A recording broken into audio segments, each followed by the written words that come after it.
One person who was always anti-Diddy and was always speaking about Diddy as a problematic person was 50 Cent. And it turns out that it's just been announced that he's created a docu-series on Netflix. I can't wait to see this. The other end of that, every person who has tried to speak out about this, who has tried to speak out about the industry, the type of people that are controlling the industry, the attacks that people face from the media if they try to speak out, is always the same. They're called crazy. And an example of one such individual who went through those sorts of attacks is the actor Orlando Brown. He was on Disney, and I remember everyone telling us that he was totally insane and deranged when he was saying a lot of things that at the time sounded crazy, particularly about Diddy. Take a listen. The requirement is you gotta say no to Diddy. If it's new booty in the building, you know he's gonna get it. Don't take your girlfriend to a Diddy party. You can take the, but he won't you. Diddy, to me, is the fall guy. We are still seeing a major effort to protect the big names, just like with Jeffrey Epstein. We're losing. Netflix releasing never-before-seen video of Sean Diddy Combs filmed just days before his arrest on charges of sex trafficking and racketeering in 2024. The footage is part of a 4-part docuseries, Sean Combs: The Reckoning, premiering Tuesday. How did you get that footage of Diddy? I figured most journalists would not disclose their sources. Does he know y'all have this in the doc? I would doubt he knows. So when this airs, that'll be the first time that his legal team, Diddy, that everybody knows that this footage is now seeing the light of day. Perhaps. Combs' team firing back in a statement to NBC News, saying the Netflix so-called documentary is a shameful hit piece and that they relied on stolen footage that was never authorized for release. His team sending a cease and desist to Netflix. 50 Cent is back in the spotlight after claiming that one of the biggest allegations involving Diddy never made it into his Netflix documentary. He explained that the team gathered far more controversial material than could fit into just 4 episodes, forcing them to leave out several major claims. One of the omitted allegations, according to 50 Cent, is that Diddy allegedly has a secret child with a woman who once dated Tupac Shakur. Because of the documentary's limited runtime, that story, along with several others, was removed from the final version. Instead of waiting for another season, 50 Cent now says he may release the unseen footage on YouTube. Since the documentary premiered, he also claims more people have contacted him with additional information, leading many to wonder why he has remained so determined to criticize Diddy. According to some sources, the answer may be far more personal than most people realize. Comedian TK Kirkland recently shared his opinion, saying many fans have misunderstood the situation from the beginning. While some believe 50 Cent is simply chasing attention or holding a grudge, TK argues there is a much deeper reason. He alleges that, out of all the women that Diddy could have gotten with, he chose 50 Cent's baby mother. It's a lot of variables to this particular question. Because I talk to a lot of people, older, younger, even my daughter, who's 22, she didn't understand it. So people give their opinion based on what they've experienced and their environment, people they've been around. So to the people that understand boundaries and respect, I always tell men you should never date another man's girl if you're not aware of it. If you know it. TK Kirkland said that making a decision like that shows a serious lack of respect. He explained that throughout his life, he has never knowingly pursued a relationship with a woman who had previously been involved with one of his friends because, in his view, that is a line that should never be crossed. TK also pointed out that Diddy has never been short of options given his fame, wealth, and global connections. For that reason, he believes Diddy's alleged relationship with the mother of 50 Cent's child was not accidental. Instead, he sees it as a deliberate choice, especially considering the long-running tension between Diddy and 50 Cent. In his opinion, that after the baby mother of one of his rivals. Exactly. Someone who had been taking shots at him for years. Absolutely. On purpose. And he went after her knowing that they had beef. Right. And slutted her out. Just slutted her out. Having a whole basketball team run a train on her. I totally the whole agree. thing, right? Totally agree. Right. But his reputation from when he worked at Uptown, I'll be sure's girlfriend, Oh, Kim Porter. Kim Porter. Right. That's his reputation. I'll be sure his baby mother. Baby mama. Yeah. Then, Eric Serum, his friend, the one that she had his baby, Mia. So he's had a reputation of going after people. Tupac's ex-girlfriend. He got a baby with her too. Exactly. Yeah. So my point that I'm making to the men listening, well, if you don't understand this, then you're just poorly educated and don't really have common sense. It's a no. There's no way I would go after Vlad's ex-girlfriend. Right. I'm so loyal that if I met a woman and she said, "Oh yeah, I stay Vlad," I can't with you, baby. Right.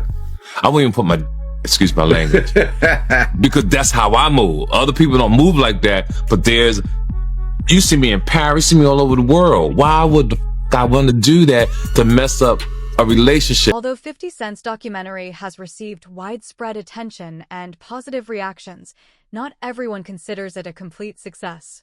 Gene Deal has come forward with serious allegations, claiming that parts of the documentary lacked originality and that some of his ideas were used without giving him... I seen an interview about, he said that he had, a lot of footage had to be down, the documentary had to be downsized.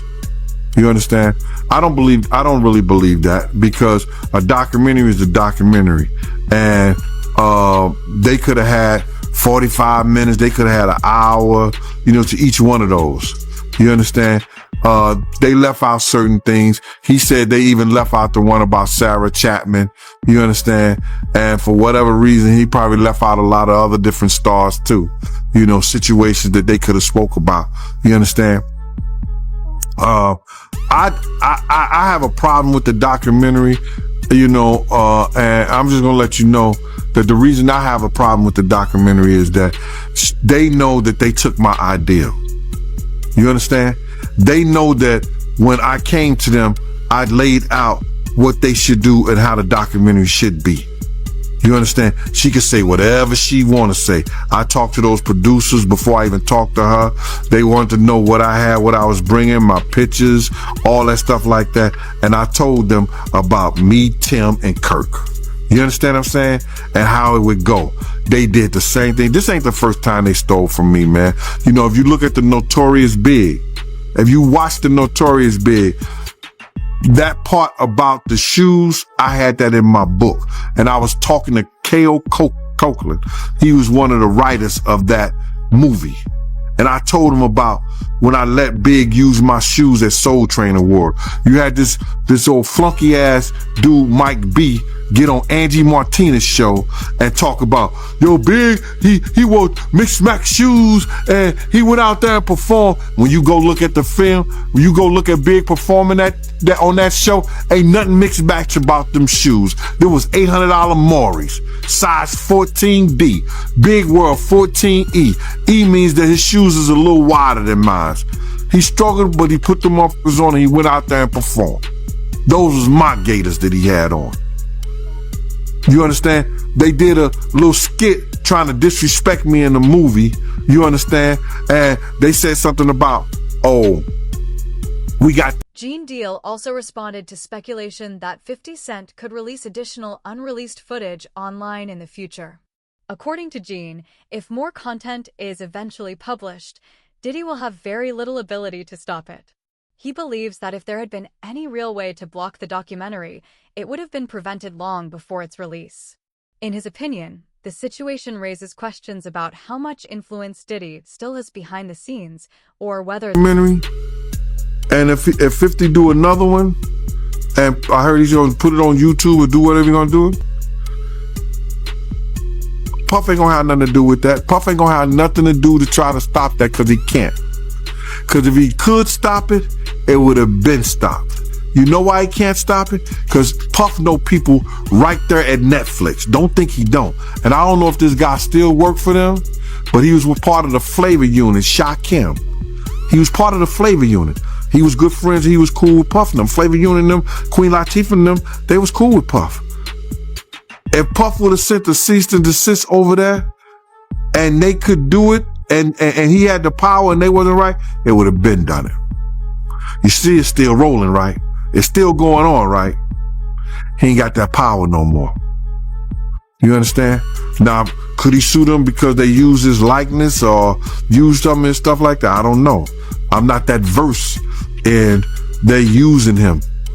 You understand? If they can steal your whole damn idea, your whole damn ideal, why can't they steal your whole damn intellectual property?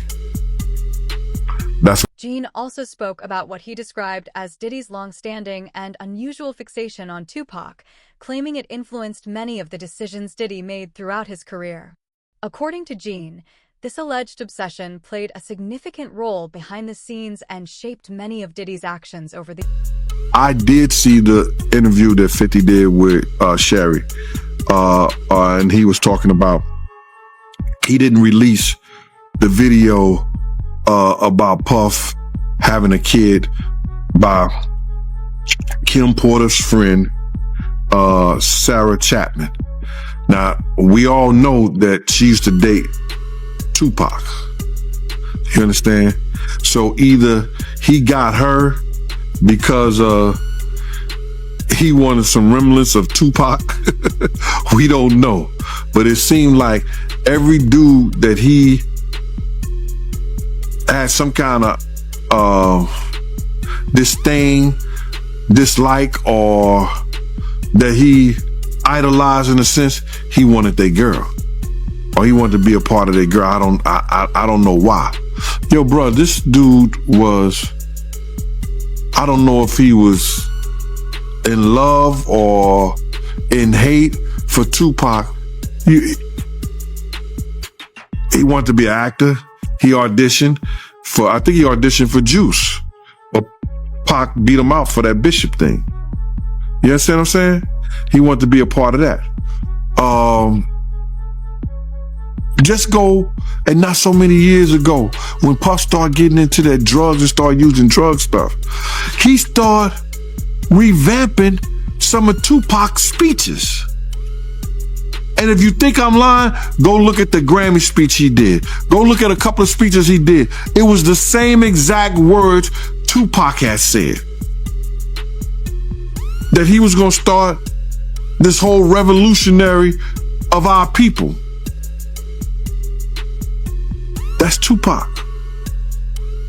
Black Lives Matter, the Black Liberation Movement, that was Pac. The Black Liberation Movement. Black Lives Matter? Come on, bro. This dude, everybody know that he had some kind of, I don't want to say disdain taste, but he had some kind of,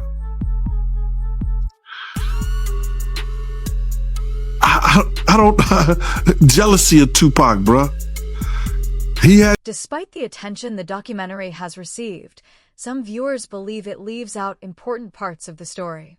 One of the biggest criticisms is the limited focus on Kim Porter, who is Diddy's longtime partner and the mother of his children.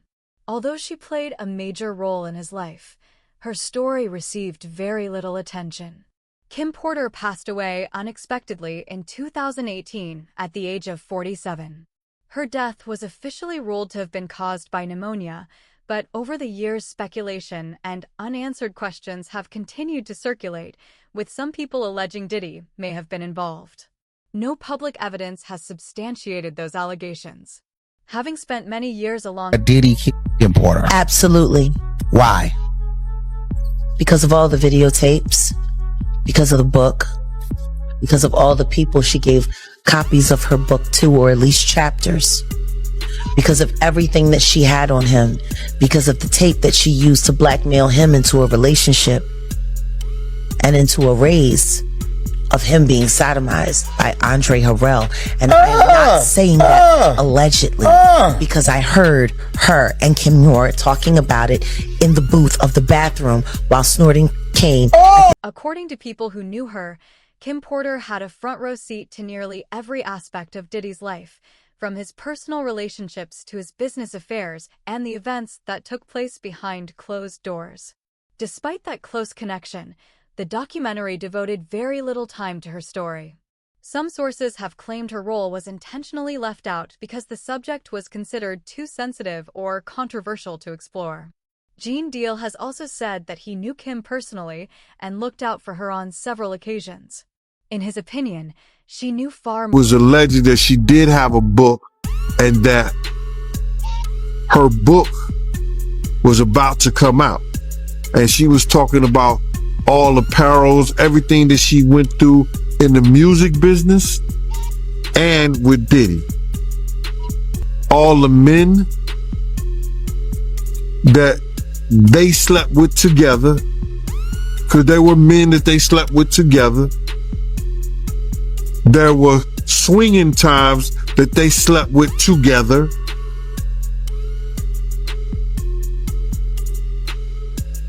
I don't know, man. How do you put your girl through some shit like that? Or how you look at your girl and knowing that she to another dude? What kind of demonic mind you have to be that far gone where that shit don't bother you? And got rid of them. They swimming with the fishes. Wow, man. So she was about to expose all that in her book, them sleeping with men together. She was gonna expose everything. I heard it was tell all. Yeah, that's crazy, man. Just curious, right? Did you know that Diddy and Kim had that type of relationship back then in real talk? Yeah. Yep. Because I know somebody personally that lives in Atlanta that was swinging with them, and I would never mention his name because he's a good brother and he knows my family down there.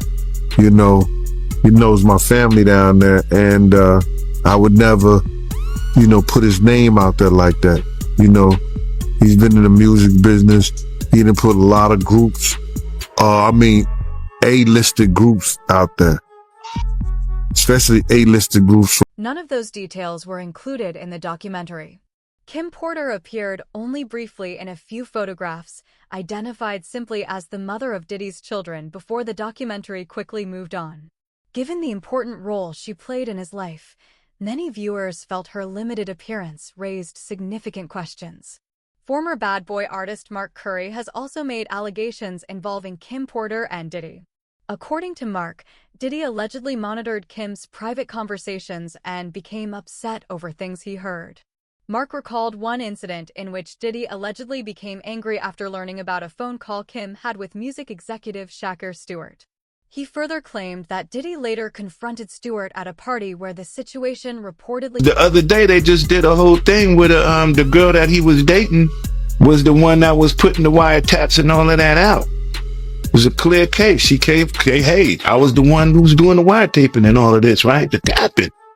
So I knew about this before she came out and said that she was the one that was doing it. I was sitting there like, damn, he know everything she doing. He know her conversations. I'm sitting there like when I'm sitting there right there next to him, when I'm hearing them saying, this is what Shakur Stewart was saying to Kim Porter on the phone that made him mad. That made him so mad at Shakur Stewart when he went to L.A. Reid party, hit him with the chair. You don't think if he hit a man with a chair for dating this girl, they gonna have a fight at home too. You know what I mean? That's why, they say he busts her nose up on the boat. And have you ever been to Sandro Pay's see a brother play a mandolay? Remember that was in his song? I need a good woman next to me. So then it happened in what was it, Sandro Pay? Like that island. And then he bust her nose. They had she said, they tried to make it seem like she slipped and fell. She slipped and fell and broke her nose. Nah, the truth was she slipped and fell and landed on his fist. Yeah, but that's what happens when you put your hands on females. I don't really have much respect for a man who's physically abusive towards women, man. I kind of think they be kind of suspect. I'd be like, man, girls fight. According to the narrative presented, this type of behavior was portrayed as being consistent with Diddy's character. Another issue that attracted attention was the documentary's treatment of Diddy's well-known parties. For years, those gatherings were rumored to attract influential figures from across the entertainment industry, including celebrities, athletes, and other high-profile guests. Despite that reputation, the documentary provided very few details about the events. It avoided naming many prominent attendees and offered little information about what allegedly took place.